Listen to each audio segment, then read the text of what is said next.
And welcome to another episode of the Wonderless Wealth Show. Today we have Natalie Palmer. She is the host of the No Vacancy podcast and the Level Up Your Listing Summit, and is also an Airbnb coach and a mom to 3 wonderful children. Welcome to the show, Natalie. Hi, Olivia. Thank you for having me.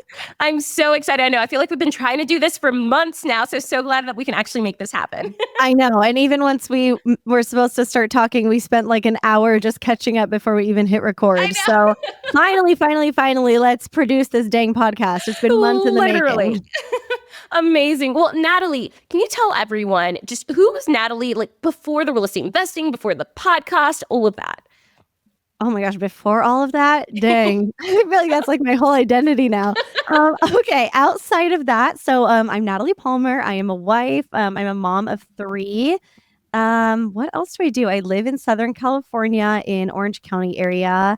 And I mean, honestly, not to be cheesy, but truly like real estate and hosting is my entire life. I feel like it's just all my passions. Like I was always so into like home decor and hospitality, and I love hosting people. I love making experiences. I also have a business side of me, and I love like running numbers and doing deal analysis and finding opportunities. And when I found this world, it was like that combines all of my passions. So this is just who I am now.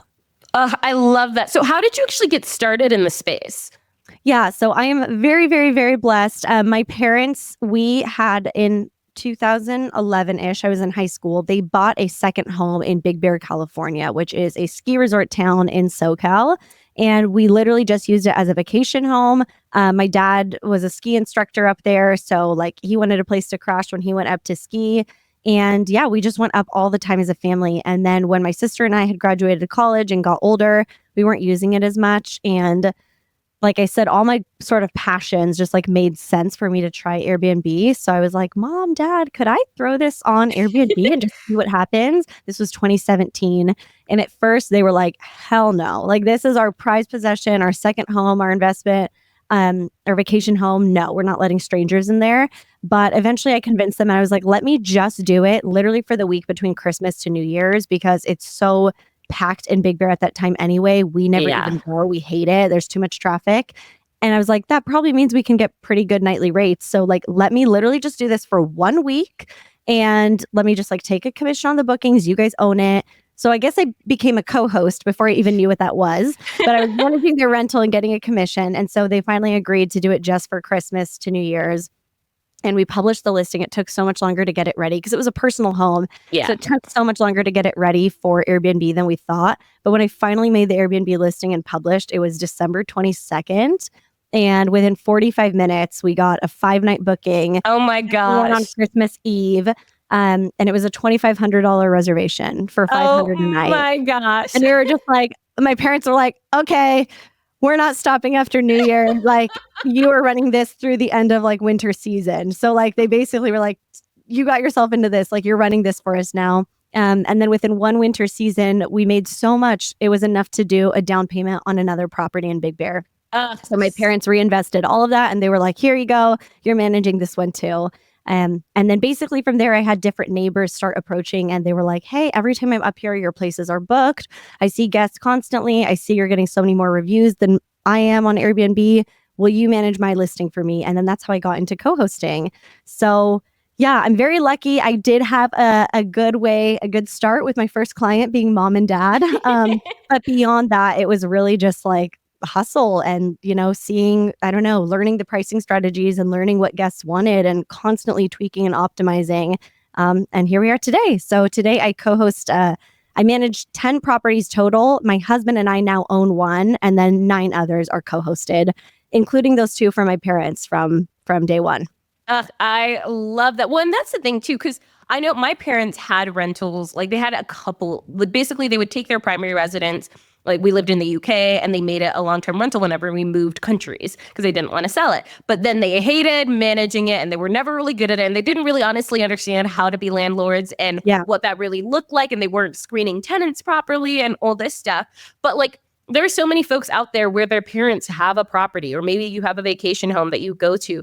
That is such a great way to get started. And especially nowadays, there's so many tools and resources out there, like this podcast, for example, telling you exactly how to do it right. you Yeah. know? Yeah, I used to almost be like embarrassed that that was how I got my start and like, oh, that's not relatable. Like not everybody has like a parent with a second vacation home, but I think that I've come around and like, yeah, maybe it's not your parents, but everyone has some sort of gift or opportunity here. Yeah. Maybe you have your hairdresser, maybe it's your dentist, maybe it's an uncle or a brother-in-law. You have somebody who has property. If not that, maybe you have a family member who's a realtor and could Yeah. help you. They could waive commission on your first investment property. Maybe you've got someone who's a lender. Maybe you know a really good designer who's a friend of yours who will design your place, just for the exposure. Like, I just don't want people to think about that and be like, oh yeah, nice for her. I don't have a hookup like that. Because I guarantee you have some opportunities that I didn't either. And that I'm like, damn, if only I had a professional photographer friend who I didn't have to pay $1,200 to photograph my place. Like there's some gift you have here and some sort of perk. So lean into that. Like find what that is, that edge that you have. Totally. Well, and the fact too that you took it, like, and this was, you said 2017.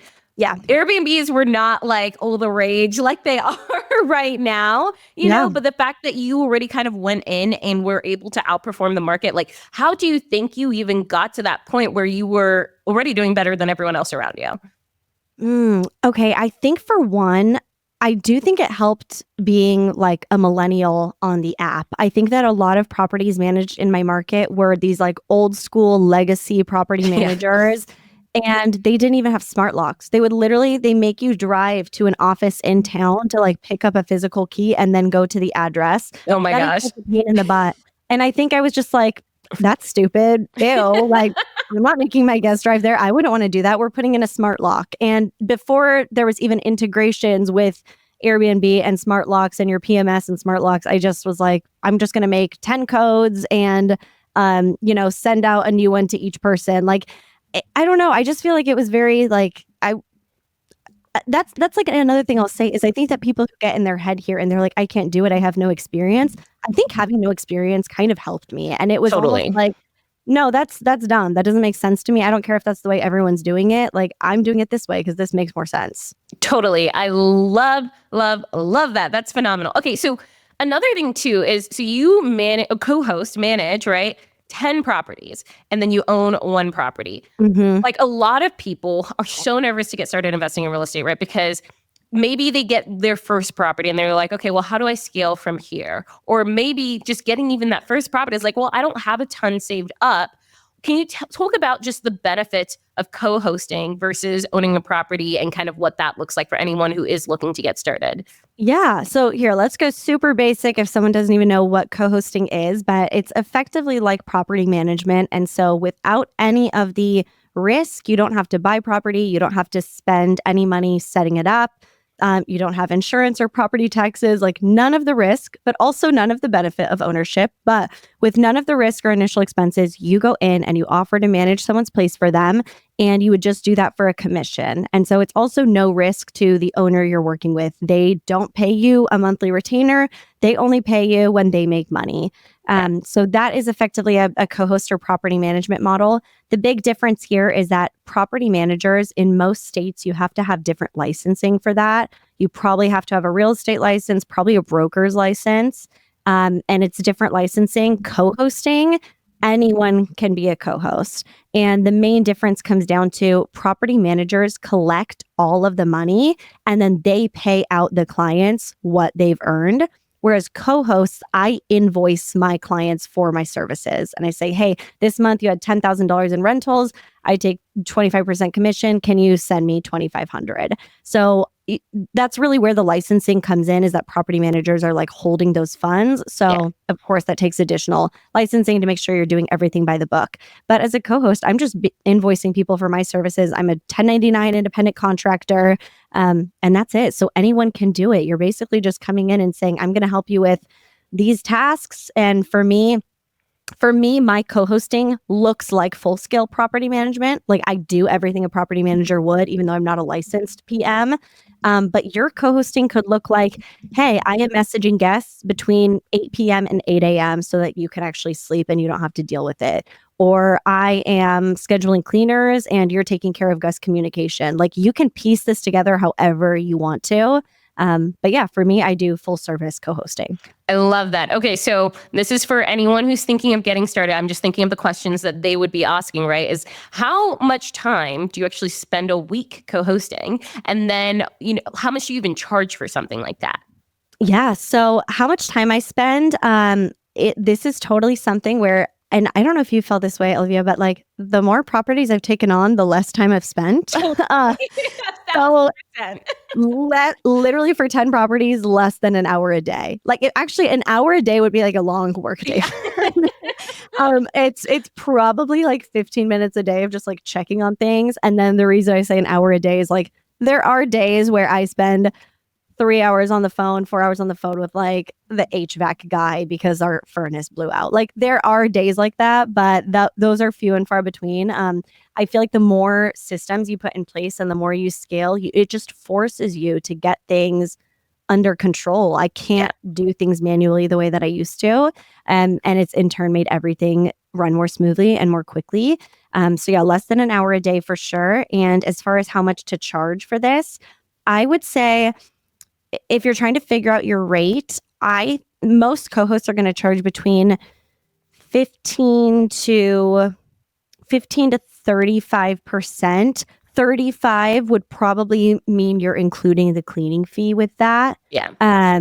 If we're comparing apples to apples, I'd probably say 15 to 25% is what most co-hosts are going to charge just for that role.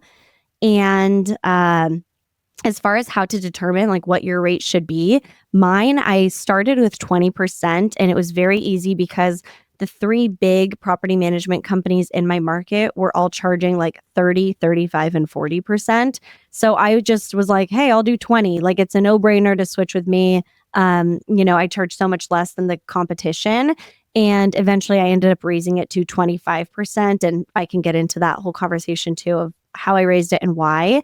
But I would say that let your market dictate this. If you're coming in and every co-host in your area is charging 20 and you have zero experience, maybe you be the person that comes in at 15. Like, no, recognize where you're starting from. Completely. And so how do you even, because a lot of people are like, okay, this sounds awesome. I can get started. No money, like fantastic. But especially when you have no properties, right, and no experience, it's a little hard to get people to trust you to actually, manage their property for them. And I know even for me, when I bought so I ended up buying a property with investors, but part of the reason why they felt comfortable investing with me is I already had a property or a couple properties that were running and producing income, and I could show them, be like, here, look at the numbers, But if you don't have that numbers, how do you even start?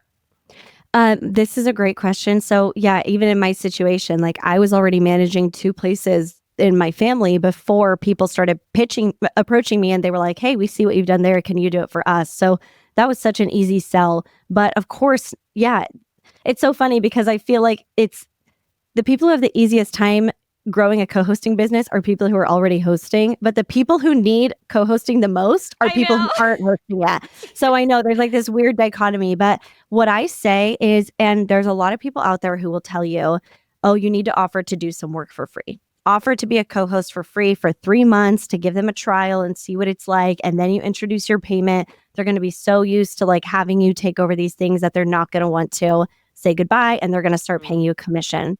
I hate that advice. I was going to say, I don't love that either.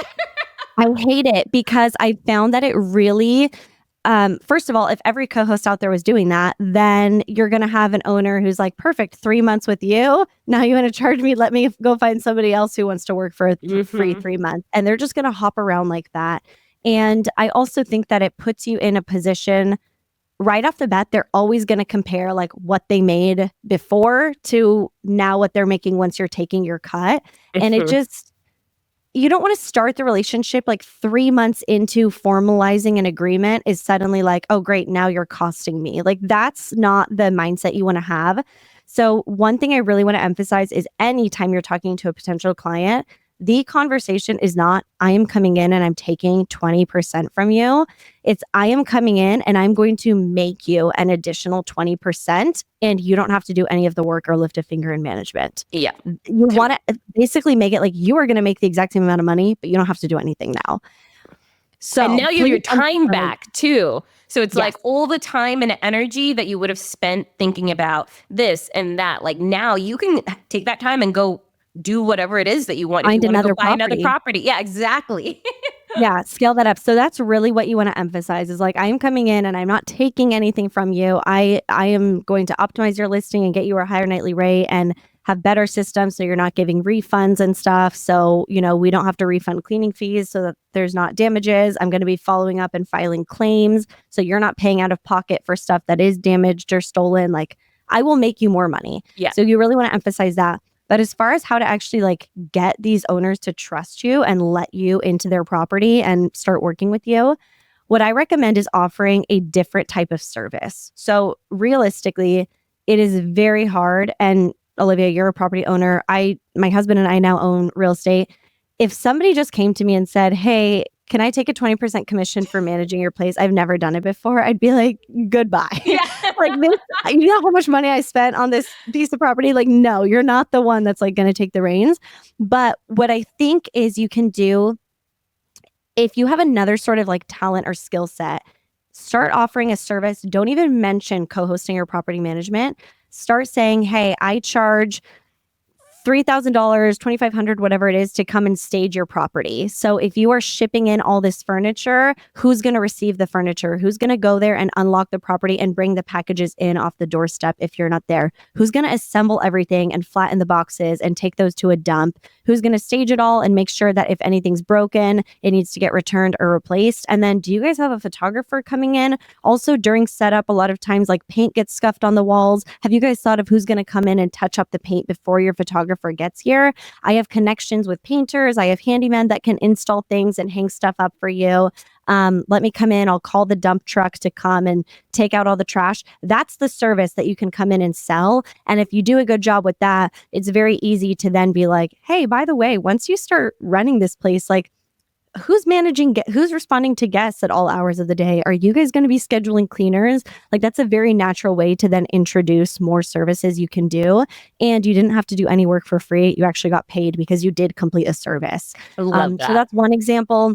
If you want to be a designer, if you want to be a photographer, if you want to sell, like do social media for listings, like think of any of these things. You could be literally, I've seen bookkeepers who are like STR specific bookkeepers and accountants who then use that relationship to be like, I also do management. If you're a realtor, if you can sell somebody the property and then be like, hey, we also do management after you buy this. So I think you have to be realistic that if you don't have experience actually managing, you need to come in and sell another service to establish that know, like, and trust factor with the owner.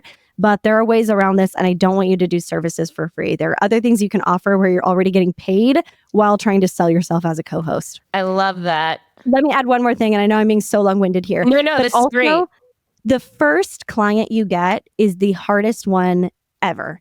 After that, it is literally 100 times easier. And once you literally just have one, that becomes word of mouth referral. That's a case study. And you can show, oh my gosh, look, I'm managing this listing and they're outperforming the market by 30% or whatever those metrics are. Like pull the stats that make you and your co-hosting business look good. So anyway, I just want to say, don't get discouraged. Like, I want to be a co-host and now you're telling me to start a furniture install staging business. Like this is to get the first one. Okay. Yes. This is just to get the first one. And then once you do that, your co-hosting business will explode. And honestly, everyone I talk to who's gotten into co-hosting, everyone reports that the growth is exponential. Yeah. Like I literally went from, okay, I did my parents' first one. They were so happy with the results, put it into a down payment on a second one. I had two.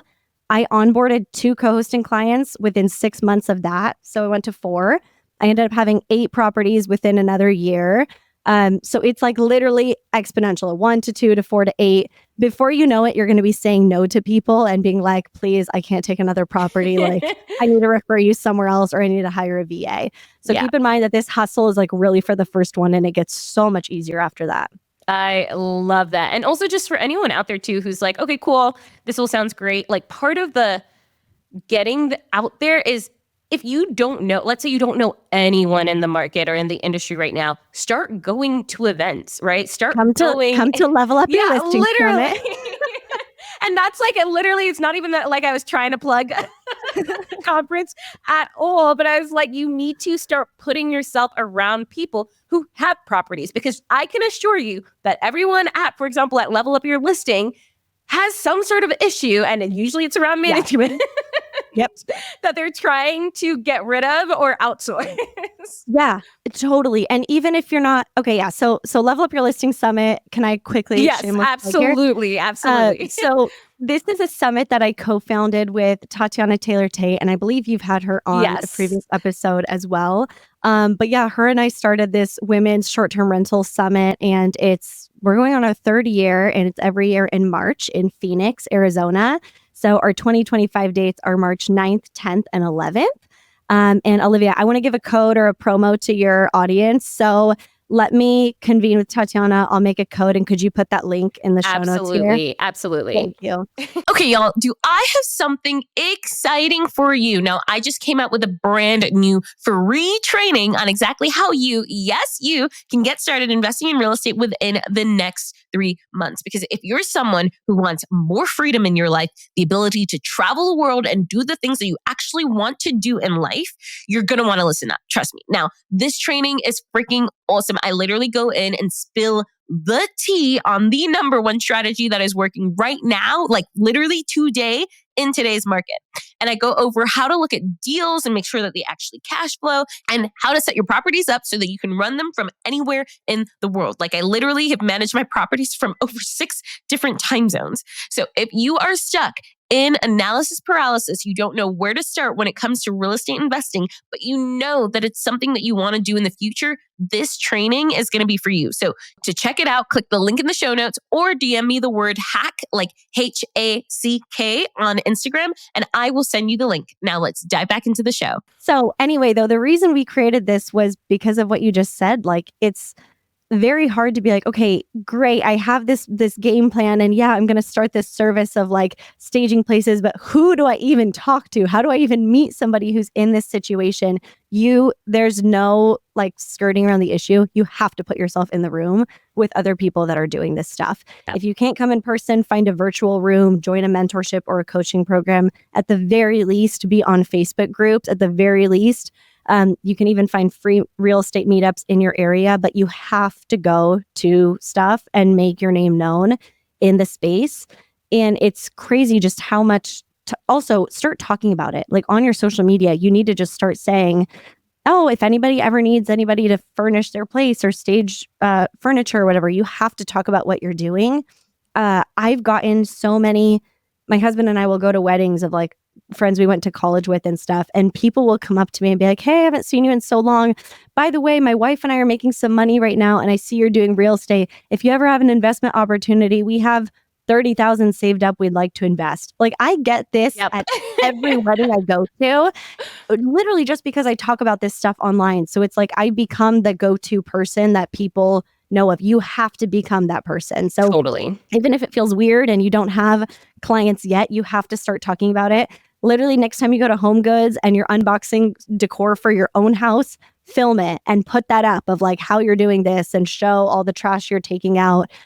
Whatever that looks like, you have to start like embodying this role and going to events and putting yourself out there. Completely. I love that. Also, that also just gave me an idea for a reel that I need to create. So I was like, I've been meaning, well, we're talking about trash removal, and I was like, one of the biggest annoying thing about setting up a short-term rental is trash removal. So I have tons of videos on my camera, like roll. The B-roll of that trash. I haven't literally that I've been meaning to use, and I just have not been because I just keep recycling other content. I'm like, wait, I need to, because I don't want to, throw out more of the, like, these are some of the struggles, even like from real estate investing.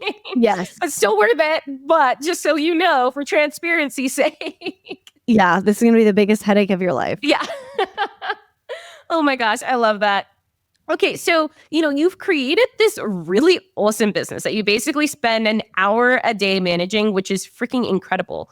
I guess what is like a personal challenge that you've had throughout your real estate investing journey that either people may not know or people that may not see, they may not see it on your social media? Because I know for a lot of time with social media, right, we try and, at least I know I do, I try to put as much of and to be fair, I generally do live in a pretty positive state, but there are always, there's always things happening in the background. So what is some like personal challenge for you? So if we stay on this topic of co-hosting, one challenge behind the scenes is that you don't always vibe well with your co-hosting clients. I have had to say goodbye to some people and let some relationships go. And I kind of call it like the Goldilocks effect. Like you'll have the owner you work for that's way too micromanaging and controlling. And then you'll have the one that's way too detached and you have broken things and you're asking them to get it repaired and they don't. You need to find that client that's just right. So that's definitely one struggle behind the scenes is, yeah, you'll see people being like, I just onboarded 5 more clients. Like probably 1 or 2 of those is going to drive you crazy. So it took years. Like the 10 that I'm managing now are not the same 10 that I was managing 2 or 3 years ago. Like some have come and some have left. So that the portfolio is always changing. So that's definitely something behind the scenes that I don't talk about because I don't really want to put some of my owners on blast. So that's something behind the scenes that will happen. And I'm trying to think what else. Oh, another big headache, I think that's behind the scenes. And I probably should talk about this more, but just regulation. I mean, I can't even tell you guys how many city council meetings I've been to and how many emails and letters I've wrote to city council, how many email writing campaigns I've organized like on our Facebook group and told people like, here's a template, send this to these 5 people on the council. Like there's so much that goes into like advocacy behind the scenes and trying to stand up for your rights as a property owner. So that's a lot too that I probably should talk about more, but sometimes it gets so technical and I know every city's ordinance is different. You're always fighting different battles. You think that you've knocked down one proposed thing and then at the next meeting they bring up something else. So that's just whack-a-mole right there. That's like always new stuff coming up. But if anyone is dealing with anything like that, please DM me because I've seen my fair share of proposed legislation that we've had to kind of fight on that front. So those are like the 2 biggest challenges I think that come to mind. Honestly, beyond that, like I mean, it's like once you get things up and running, totally. Yes, like sometimes guests are a headache, but 99% of them are amazing and you don't even hear a peep from and they leave the place wonderful and leave a great review. I think the biggest challenge is in like starting this and then it gets to a point where you're like, oh, like I did it. It's all running. Well, and I think it's also the amount of effort and work and the quality of property you're getting, right? So like, for example, I have one property that's the biggest headache, but part of it is because we didn't do like a proper full renovation and we kind of left a lot of things that have been there for a while versus like pretty much all of my other properties are either newer or they have been updated. And when there has been an issue, I'm like, no, we are nipping that and we are cutting it right out, from the get-go. So I think like also at the beginning, it's, you want to be scrappy and just get what you can. But as you keep going, you start to really refine the kind of properties you're getting, the kind of clients you're taking on so that it really like matches your lifestyle. Because at the end of the day, we do this for more freedom and not for less. Yeah, definitely. When I started co-hosting, I said yes to every single client. Like, yeah, you want me to manage your place? Of course, I'm trying to grow this. And now I am so strict. Like if your property is not going to be in the top 5% most loved homes on Airbnb, like if it is not a guest favorite, if we cannot get 5 stars, I'm not taking it. If there's not this minimum amount for a nightly rate, there's certain guests I just don't want to attract below a certain nightly rate that I don't want to deal with. Totally. If I get a vibe from the owner that they're just not going to be that involved with like, or they're going to cheap out on things and I'm going to recommend certain brands and they don't want to invest in that, then it's just not the right fit. And that's fine. They can still be successful for whatever their goals are, but I don't want to deal with that anymore. So yeah, I think that who you're serving will also evolve over time and what properties you're attracted to. Totally. So before you were you working in corporate or what were you doing before? Yeah, I worked a corporate job for like 2 years post college, and that was my. I have a business marketing degree, and then I worked marketing for an insurance company for like 2.5 years, and then I quit that, and I was just side hustling like anything I could do, like selling DIY stuff, like furniture flipping. I was a randomly like a part-time wedding Oh coordinator. my Like people would God. like hire me to like do their weddings and like run them the day of. And what else? I had a few social media clients and branding clients and website design clients. So it was just random things. And I think Yeah. that that's where the Airbnb came from. It was like, oh, another side hustle. Like, let me just try this. And then for the first time ever, this one just like stuck. It combined everything that I loved doing. And yeah, I've never looked back since. So it's been since 2017.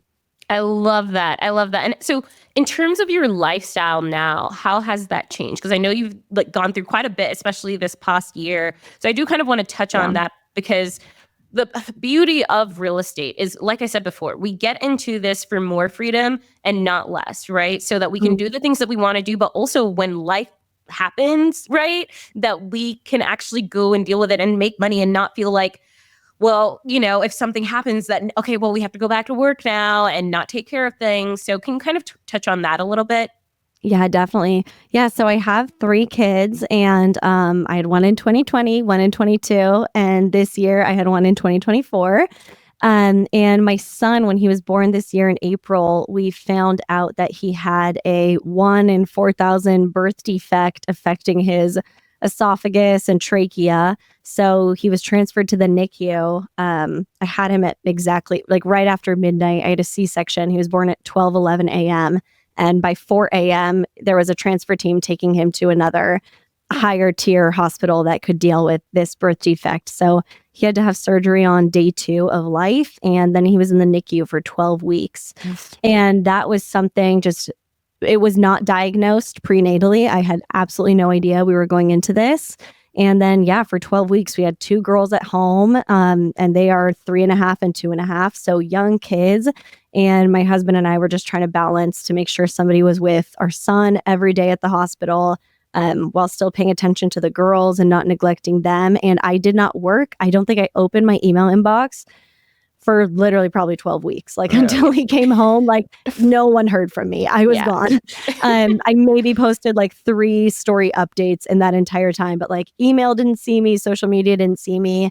And somehow our business just kept running because I had everything set up for this. And there was a couple hiccups of like letting VAs and stuff know, like I'm really going to be more detached, but we had already been like positioning them to take on that role. Same with my cleaner. Like we kind of had a system of when she would let me know about restocks and stuff. And it was like, you guys need to figure it out. I can't be the point person anymore. Let the VAs know they can reorder supplies on Amazon and send it to your house. Like I have to be removed. So I would say that there was maybe 1 week of like turning things over, and then we were good. And I didn't work for like 3 months. And then even once we brought him home, there was an adjustment too. And he still has follow-up appointments. So we're taking him to the doctor now, like probably 4 appointments a month. And even that, it's like so nice that I work from home for myself and I can just take him anytime. I'm not calling out of work. And I don't know. I think about if I had only gotten like 6 weeks approved from maternity leave, what the hell would I have done? Yeah. My son was at the NICU another like 12 full weeks. Like literally, what would I have done? Totally. So, yeah, I can't even imagine like having had another lifestyle going through all of that. Completely. Well, and it's crazy because I think like when was the STR Wealth Conference, like a year ago or something? And I think at February. that point you hadn't had hired BAs yet, or you like were thinking about hiring BAs. And it's crazy because like, unfortunately this circumstance happened where it's like really ramp up like, okay, we are giving you everything. But part of the beauty of real estate investing, of being an entrepreneur, is we are able to actually hire out parts of the business, right? Things that we either don't want to do so it can give us more time. You can't do that with your job. Like literally your job, you are paid to do that specific task and you have to do that specific Could you task. imagine you get a full-time like marketing job, 120,000 a year, and then on your job you're like, okay, this part I'm going to hire a VA in the Philippines to do this. Honestly, I bet there's people that do it. I bet that there are people that do it. Although, like, I think about my old job at, like, as I was in the oil and gas industry, and there's so many, like firewall protection. Yeah. So I wouldn't even be able to If I saw get someone logging into my email from the Philippines, I'd be like, who the yeah. could you imagine? But I bet you that there's some people doing that. Oh, That's I'm kind of sure genius. there is. Like maybe even someone doing like lead gen, or like I think about people in sales, right? Like doing Oh, yeah. calls for them or anything like that. I'm sure. Oh But yeah, my to your gosh. point, yeah, oh yeah, all the firewalls and stuff. It's not something like you're hired to do that role. You don't get to be in the position where you're delegating things out. Yeah. And here you get to call the shots. And there's things honestly that I have not delegated because there's just stuff I enjoy doing. Same. Pricing, I don't know what it is. I love doing pricing strategy. I use Price Labs, but I'm still in there like every single day, like Same. tweaking it, making it my own. And could I give it up? Probably, but it's fun for me. So Yeah. I like really got to create a business I enjoy doing. I haven't been to Big Bear myself in over a year and a half now. Yeah. I haven't been up to the properties. And that used to be my favorite thing, was going up and checking on stuff and staging it. And now I'd rather be home with my kids and I don't need the 2-hour drive one way. So I just don't do that anymore. And there's someone up there that's like keeping eyes on the property. And also my parents are retired and this has been so fun for them to like do out of retirement. Like they go up a lot and I'll be like, by the way, I need your help restocking these units. And my mom's like, I will do a Costco run and I'll bring stuff up and check on everything. So that's been a really fun, unexpected thing too, is not just the financial, monetary financial, and also the freedom that comes with it, but it's given like my parents like purpose too, and like in their retirement, they have so much fun working on the properties. So yeah, that's been really a special perk as well. I love it. I just purchased my first property. Well, not my first property, but my first property with my parents. Like we went in on property together. And like even my mom, she just came down once and we were finishing up design and picking everything out together. So it was just like a fun like we've never had a project like that together in years, So it's a cool extra perk there versus like before my engineering, she knew literally nothing about it, Yeah. Yeah, what were you going to be like, Mom, come sit at my desk with me today and like take a day in my life working at the oil rig. No. Oh my goodness. But like here you can actually like make a day of it, and I don't know, any trip we go on now, it's like anywhere we go for a wedding or something, well, should we stay an extra day and drive around and see the real estate here? And it's just so much more fun to do than any other job I can imagine. Oh, for sure. Okay, well, we are going into the final 3 interview questions that I ask every single person who comes on the show. So, number 1, what does your ideal perfect day look like? If my kids don't wake me up at like 6:30 in the morning, perfect day would be I get to sleep in till 8:30 or 9. Wake up and go on a walk to grab some iced coffee with the kids, go on a walk together, grab iced coffee, come home. Then we would probably go to the park or the zoo or aquarium, like do some sort of activity, and then come home and I get to cook dinner for my family, put the kids to bed, and then have the fireplace on and read on my Kindle. Love that. That's perfect. And also just a reminder too, that for most people, your perfect day really is so simple, right? I think a lot of the time we glamour, like especially, even on my social media, I talk a lot about travel, which don't get me wrong, it's such a big part of my life, or, going on luxury trips or staying at luxury places. But for most people, including me, your perfect day is so simple. And it usually just involves like peace and being around the people that you enjoy and spending time with them. And like, yeah. I know your audience is all wanderlust people, but I have to tell you, Olivia, I am in like the least wanderlust phase of my life. Like the thought, I'll see a picture of like Santorini and it's like, that seems nice. And then I think about flying there with 3 kids and like just trying to keep them not being the crying baby on the plane. And then by the time we finally got there and I'd have to rent car seats in a foreign country, like there's nothing right now that sounds more miserable to me. I'm not in my wanderlust era. I am an ultimate homebody, but like maybe when my kids are like 10, 13, and 14, we could like revisit this. But that is yeah. so fair. And I think part of why I'm like, I think I will be that person that travels with her kids like all the time. You will But be. I You will think be. though, like not as crazy as I am now, right? Like where nowadays I literally will just like my friend will text me and I'll be like, okay, let's go next week or something, you know? It's Whereas I don't amazing. think that is going to be the case when I have kids, and I'm okay with that. Like part of me getting it out now, right, is so that when I Yeah. do have kids, I have that freedom and flexibility to do it however way I want, you know? Love it. Yeah, I love that. Okay, question number 2. What is your mantra or just something that you tell yourself over and over again? Oh, okay. I always tell this is gonna sound so mean. I always tell myself, I'm like, people much stupider than you have done this. Which is so true. Is that the meanest thing I've ever said? No, it's amazing. There's stuff that like I feel like I can really easily overcomplicate in my head and just be like, right now, a huge, huge, huge goal of mine. The next phase of my life, I actually don't want to grow my co-hosting at all. I want to buy land and do like an Airstream village or a glampsite. Yes. Oh my gosh. And I keep getting in my head and I'm like, I don't know the first thing about like buying land. And then I'm like, you know how many dumb people out there have just bought land and figured it out? Like literally. it's raw land. Like this is what our country was built on before Google ever existed. People were buying land. Like I can figure it out. So probably that. Yeah. Yeah, I guess what do you feel like is stopping you right now? Like what is it, just nerves of not knowing how to do it?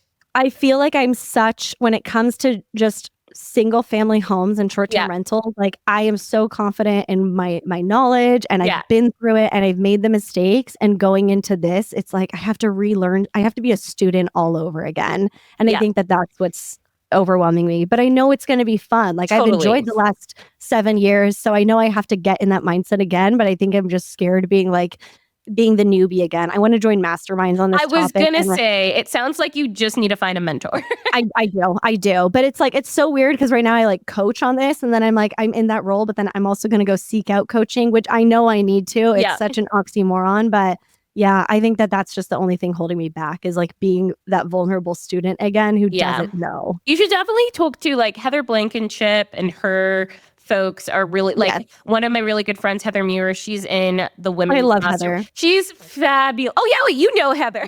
I know. We all see it together. Yeah, CR folks. But she just did that, and like yes, it was a lot of work, but like she literally has the blueprint. She just did it. So you can literally ask her and she would mentor you through it. I know. I need to just get out of my own way with this.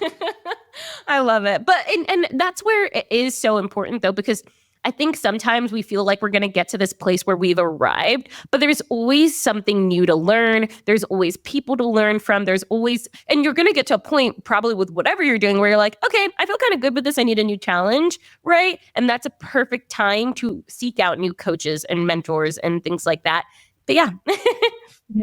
Yeah, totally. Yeah, I need to. I know that that's like the next step for me. And I think it's just, let me get through my summit. And then like in April, this will be the next phase. So fair. Okay, last question. What does wealth mean to you? Ooh, that's a good one. What does wealth mean to me? I guess I would consider myself wealthy. My goal, I really want to have our primary home paid off and no vehicle debt. I just want to be able to like own, cars and home outright. And beyond that, I feel like any additional work I wanted to do would just be on my own terms and have investments that pay for themselves, and anything else I want to take is on my own terms. But I can step back at any time and spend as much time with my kids as I want because we're secure with all that. I love that. And I think a lot of the time, especially on social media, everyone talks about scaling, right? They're like, more properties. But I know we've talked about this a little. I personally don't want a ton of single family homes. Hell no. I love my small portfolio. I'm already starting to think about paying off that first duplex that I got, just owning that outright, having it be pure cash flow. Because like, having a ton of properties is number one, a lot of work, a lot of headache, and just like there's so many other things I'd rather put that money into and like do, Yes. you know? Yes. 100%. Yeah. I think I'm in a phase too where like right now, a lot of the profit that we're making from our short-term rentals, I'm using it to pay off vehicles and stuff. And then I think the next phase will be our primary home mortgage. And yeah, I don't know. I think that's when I'll like truly have peace, is when like all of our like lifestyle is covered. And then I truly get to, I don't want to ever be in a position where like a certain brand deal or something, or I have to take a co-hosting client because I feel like I need to, or like I have to work with a brand that I'm not super excited about or something. And I haven't had to yet, but I don't ever want to be in that position where I like have to do stuff I'm not totally 100% in alignment with. And I think that will come when like I know we are 100% covered, and then I can really do whatever I want. 100%. I mean, that's why I preach house hacking first to everyone, just because the freedom you get when your living expenses are just covered is huge. And you stop making decisions out of fear and more so out of what you actually want. Totally. Even, I mean, I've never house hacked, but we have a detached garage and we're looking right now to convert it to an ADU. Yes. And I want a midterm rental in there. And gosh, our mortgage on our house is like $2,100.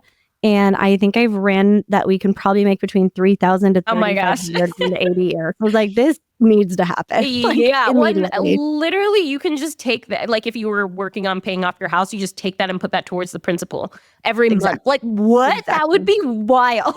Exactly. So we're in the process of getting permits and stuff approved for that. And then also I need to find a way to make a like podcast or recording studio carved out as part of that. So that's in the works. Love that. Well, this was absolutely amazing, Natalie. Like, what's the best way for people to find you, reach out to you? And then also, I know we talked about the Level Up Your Listing that's coming up here in March. So can you just tell people where they can find more info about that too? Yes. Best way to connect with me is just Natalie Palmer on Instagram. Anything I'm doing is always linked through there. And then our summit, you can go to levelupyourlistingsummit.com. Again, that is March 9th through 11th in Phoenix, Arizona. And I will go create a code for your audience, Olivia. And if you could link that in the show notes, I would greatly appreciate it. Perfect. This was fabulous. Thank you so much for coming on. You literally gave a mini masterclass on co-hosting, which is fabulous. Thank you. It was so much fun. Thank you so much for listening to Wonderlust Wealth Show. Now, don't forget to follow the podcast, or if you're watching on YouTube, make sure to hit that subscribe button. If you love this episode, it would literally mean the world to me if you shared this with a friend or a family member, or literally like anyone off of the street. Like right now, go ahead, share it so you don't forget, or post it on social media and make sure to tag me. I love seeing what you're listening in on and what you resonated with, and I'm just so freaking thankful for you. I'm so freaking excited for you. I love you, and don't forget, life really doesn't have to be hard.